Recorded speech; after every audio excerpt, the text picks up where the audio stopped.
Sa labas. Kaya lang umaambon, masama panahon. Oh, loko. Oh, diba?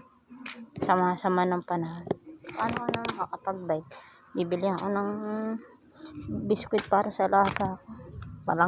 Malango sa baba. Sana hindi umulan para hindi masira yung cellphone ko. Paharoy pa.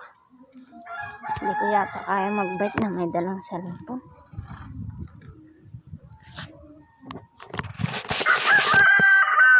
Kaya lang nasisira agad cellphone ko eh. Bagong ayos kasi yung ano niya. Yung LCD niya. Pag nadaganan o naipit, nasisira siya. May muta ako. Hindi pa kasi ako naligo. Tapos di yata ako naglamos masyado.